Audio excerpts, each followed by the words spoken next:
నమస్తే సార్, మీ పేరండి? కోల్పల్లి పల్ల సార్, ఏం చేస్తుంటారు సార్ మీరు? ఎంప్లాయ్. సార్, రాష్ట్రంలో గత 5 సంవత్సరాలుగా జగన్మోహన్ రెడ్డి గారు ప్రభుత్వం చూశారు. కొన్ని రోజులు ఎలక్షన్ జరగబోతుంది. ఈసారి ఏ ప్రభుత్వం అధికారంలోకి వస్తే రాష్ట్ర అభివృద్ధి బాగుంటుందని మీరు అనుకుంటున్నారు? టీడీపీ ప్రభుత్వం వస్తే బాగుంటుందని సార్. ఎలా ఉంది సార్ ఈ ప్రభుత్వం? 5 సంవత్సరాల నుంచి ఎలా ఉంది? సంవత్సరాలు దోళ కట్టించేసింది కదా ప్రతి ఒక్కడికి. అంత దారుణం ఎక్కడ లేదు. ఏ గవర్నమెంట్లో కూడా ఇంతకుముందు వైఎస్ రాజశేఖర రెడ్డి గారు కూడా చేశారు, అప్పుడు కూడా లేదు. ఇంత దరిద్రం గవర్నమెంట్ ఎప్పుడు కూడా మేము ఎరగం. మేము పుట్టిన తర్వాత మేము ఎరగం. ఎప్పుడు అంత దొంగ గవర్నమెంట్ దోసుకోవడం దాచుకోవడం అది పరిస్థితి.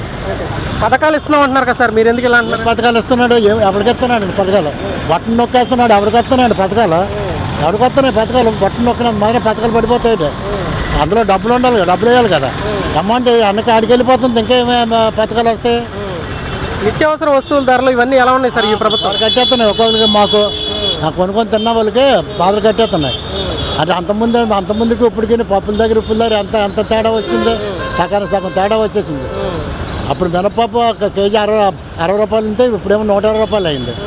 అంటే ఇంకంతమంది ఇంకేటి చెప్తామండి మేము? కరెంటు బిల్లు ఇవి ఎలా ఉన్నాయి సార్? చెప్పమంతా కరెంటు బిల్లు దోళ కడుతుంది మాకు. ఏడు దోళ కట్టించేస్తున్నాడు అయ్యగారు వచ్చిన తర్వాత. నాకు ఇంకంత ఎలగాల కాదు. ఏంటంటే అతి మించిన బిల్లు వచ్చాడు, అతి మించిన దారుణం అయిపోవడం. మరి ఏ ప్రభుత్వానికైనా అభివృద్ధి సంక్షేమం రెండు ఉండాలి. ఈ ప్రభుత్వంలో అభివృద్ధి ఏమైనా జరిగింది సార్? ఎక్కడ ఏం జరగలేదు. ఎక్కడ ఏం అభివృద్ధి అయితే చూపించమనండి. 4 కంపెనీలు తెచ్చాడా, లేకపోతే 4 ప్రాజెక్టులు కట్టాడా? ఏడు కట్టాడు చూపించమనండి. ఎక్కడన్నా ఏం అభివృద్ధి వస్తుందండి? ఉద్యోగస్తులు పిల్లలకు ఉద్యోగాలు లేకుండా అలవమని రోడ్ల మీద ఏడుస్తున్నారు. ఉద్యోగాలు వేయండి, ఎవరికి ఉద్యోగాలు వస్తున్నాయి? ఏడు ఓకే సార్, ఇప్పుడు ప్రస్తుతం ఇక్కడ ఎమ్మెల్యేగా పోటీ చేస్తున్నటువంటి గుడివాడ అమర్నాథ్ గారు ఐటీ మంత్రిగా చేసి 13 లక్షల కోట్ల పెట్టుబడులు తెచ్చా ఉన్నారు. మీకు తెలిసి విశాఖపట్నం ప్రాంతంలో కొత్తగా పెట్టుబడులు వచ్చి కంపెనీలు వచ్చాయి. ఈడ ఎక్కడే మా మిందే ఏడు అమర్నాథ్ గారు మిందే ఆడు మరి మహా దొంగనా కొడుకు. అనకాపల్లిలో దోషి దెంగలేదా? 700 ఎకరాల్లో మొత్తం దోషి దింగదా మరి అలాగే ఇక్కడ మేము ఒకటే చెప్తున్నాం కదండి.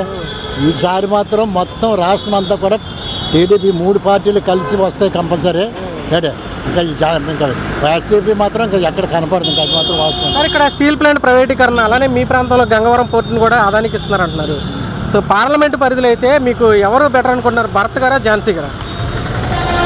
భరత్ గారు. ఎందుకంటే భరత్ గారు వస్తే జనసేన ఈ ముగ్గురు కలిస్తే ఇక్కడ మాత్రం అభివృద్ధి జరుగుతుందమ్మా, గ్యారెంటీగా జరుగుతుంది.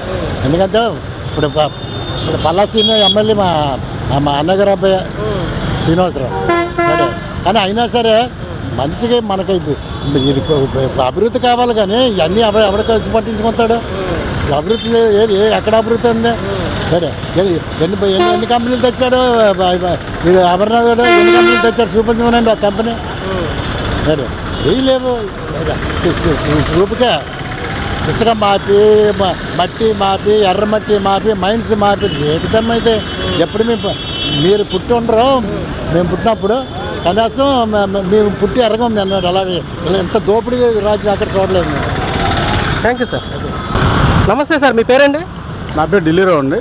ఢిల్లీరావు గారు ఏం చేస్తుంటారు సార్ మీరు? నేను స్కూల్ డైరెక్టర్ సార్. నేను ఓకే సార్, గత 5 సంవత్సరాల నుంచి రాష్ట్రంలో వైసీపీ ప్రభుత్వం చూశారు. ఇప్పుడు ఎలక్షన్స్ రాబోతుంది. ఈసారి ఏ ప్రభుత్వం అధికారంలోకి వస్తే రాష్ట్ర అభివృద్ధి బాగుంటుందని మీరు భావిస్తున్నారు సార్? అంటే ఈసారి వైసీపీని చూసాం, కానీ కొన్ని పథకాలు బాగా పెట్టినా సరే కొన్ని రోడ్లని తర్వాత పరిశ్రమలు ఏవి రాలేదు. కాబట్టి చంద్రబాబు నాయుడు అయితే మంచి విజన్ ఉన్న వ్యక్తి. ఈసారి అతనికి ఇస్తే బాగుంటుందేమో. ఎందుకంటే కేంద్రంలో కూడా మోడీ ప్రభుత్వం ఉంది కాబట్టి ఆ ప్రభుత్వంతో జతకట్టడం వల్ల తన తాలూకు ఏమైనా ఆశీస్సులుండి రాష్ట్రానికి కొన్ని నిధులు వచ్చే అవకాశం ఉందని నా యొక్క అభిప్రాయం. కాబట్టి ఈ ఎన్డీఏ కూటమి వస్తే బాగుంటుందని నా ఆలోచన. ఈ 5 సంవత్సరాల నుంచి ఎలా ఉంది సార్ అసలు పరిపాలన జగన్మోహన్ రెడ్డి గారిది? అభివృద్ధి సంక్షేమం రెండు ఉండాలి. ఈ ప్రభుత్వం ఎలా ఉన్నాయి అవి? అంటే అభివృద్ధి అంటే కొన్ని లంచాలు అయితే లేకుండా జరిగిందండి. పోలీసుల దగ్గర నుంచి అయితేనేమి లంచగొండితనం అనేది అయితే లేదు. అంటే మంచి బాగున్నా సరే పరిశ్రమలు లేకపోవడం, కొన్ని ధరలు పెరగడం, రోడ్లు సరిగ్గా లేకపోవడం ఈ మైనస్ తప్ప మిగతా విషయాలు అయితే బాగానే ఉందండి. అంటే ఉద్యోగాల కల్పన, ఇప్పుడు మీరు స్కూల్ డైరెక్టర్ అంటున్నారు, చదువుకున్న పిల్లలకు ఉద్యోగాలు కానీ అలాంటివి ప్రభుత్వాలు వచ్చినాయి, పెట్టుబడులు కానీ ఇక్కడ పరిశ్రమలు కానీ? పెట్టుబడులు రావడం అనేది, తర్వాత ఉద్యోగాలు రాకపోవడం అనేది ఇది ఒకటి మాత్రం మైనస్సే సార్. పథకాలు అయితే మంచి మంచి పథకాలు తేవడం అయితే జరిగింది. అంటే అమ్మఒడి అని, తర్వాత 45 ఏళ్ళు దాటిన వాళ్ళకి పెన్షన్స్ అని, ఇంకా కొన్ని జరగవచ్చు బాగా మంచివే. కానీ 45 ఏళ్ళు దాటిన వాళ్ళకి పెన్షన్ అనేది ఇవ్వడం కూడా కరెక్ట్ కాదు. ఎందుకంటే ఆ వయసులో ఉన్న వాళ్ళు కష్టపడగలరు అని ఒక ఇదైతే ఉంది. అమ్మఒడి అనేది మాత్రం మంచి ఆలోచనే. ఇంకా ఆరోగ్యశ్రీ అని వాళ్ళ నాన్నగారు తెచ్చినటువంటివి పెట్టడం, అవి కొనసాగించడం అనేది చాలా మంచి ఆలోచన, మంచి అదైతే బాగానే ఉంది.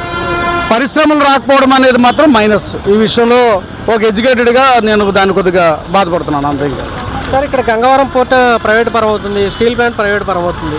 మరి పార్లమెంట్ పరిధిలో అయితే ఇక్కడ ఎంపీగా భరత్ గారు పోటీ చేస్తున్నారు, అలానే బొత్స ఝాన్సీగా పోటీ చేస్తున్నారు. ఇద్దరిలో ఎవరైతే ఈ ప్రాంతానికి నిధులు రాబట్టగలరని మీరు భావిస్తున్నారు సార్? అంటే కేంద్రంలో ఎన్డీఏ కూటమి ఉంది కాబట్టి భరత్ గారు కనుక ఎంపీ అయితే నిధులు వచ్చే అవకాశం 60 నుంచి 70% ఉందని నా ఆలోచన. బొత్స ఝాన్సీ గారు కూడా ఇదివరకు నేను ఫైట్ చేసి నిధులు రప్పించానని అన్నారు, కానీ దానికంటే భరత్ గారు అయితే బాగుంటుందని నా ఆలోచన. Thank you sir.